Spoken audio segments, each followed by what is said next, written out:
Brilliance Audio presents Wonderbook, Revised and Expanded, The Guide to Creating Imaginative Fiction by Jeff VanderMeer, performed by Ryan Burke, Tanya Eby, and Adam Werner.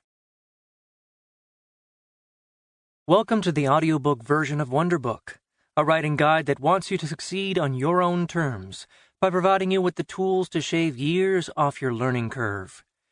The print edition may be heavily illustrated, but the core text is too, by the way of colorful and useful metaphors and anecdotes, including recurring guides to help you visualize and internalize complex information. Whatever kind of fiction you write, this guide should be of use. In part, as you'll discover, Wonderbook has proven popular because it questions its own authority. You'll find my direct advice in Wonderbook, but you'll also find a wealth of other voices, sometimes contradicting what I have to say about writing. This is because I truly believe that writing advice is not a one-size-fits-all proposition. Instead, your success as a writer means developing your own vision and your own way of doing things. And that means any writing guide has to give you not one way or one path, but several. The point isn't to impose my idea of how to write on you, but to let you pick and choose what works for you.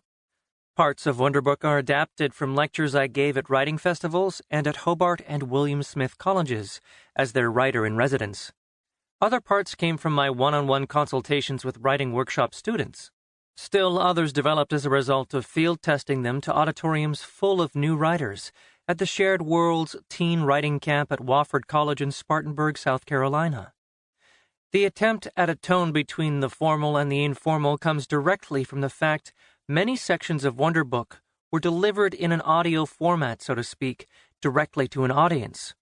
This is one reason I'm excited about the Wonderbook audiobook. The other reason is the fact that, again, writers learn in different ways. One unique aspect of Wonderbook is its visualizations of subject matter, but not all writers learn best through visual representation. For Wonderbook to be truly effective for all writers, it needed to exist in a spoken word medium as well. Now, for you, helpful characters like Mr. Odd and the oh-so-mysterious penguin will come to life in a way they don't on the page. But what exactly will you get in Wonderbook content-wise? For one thing, you'll get the perspective of someone for whom the act of writing is different every time. I've come to realize I never write the same novel or story twice. Even if I tend to have themes that deal with the environment, for this reason, I've never had the same process for writing a novel. For example, sometimes I outline and sometimes I don't. Sometimes I fall somewhere in between. I've been known to write novels in the morning if they are morning novels, and at night if they are nocturnal novels. At times, I will method act my characters, role-playing or pretending to be them for days or weeks at a time, in order to get what I need down on the page. Other times, what I need to know most intimately is the setting or the way light falls in a room where characters are arguing. Every time it's different. The benefit to you of my experience, too, is simply that over a 35-year writing career, it has been so various. I've written in what might be considered very literary and very commercial modes.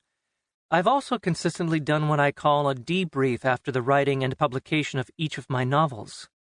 I review my process, I review reader reaction, and much else. In part, I do this because most of my fiction is a little more out there than average, so I have to be more focused and disciplined as a result. But what this means to you is that, over time, I've gotten good at recognizing what works and what doesn't, and when those things are more subjective or more objective. However, what I most hope you get out of listening to this audiobook is a sense of the joy of writing and fun involved in writing. Everyone will have days of doubt and days when the writing isn't going well.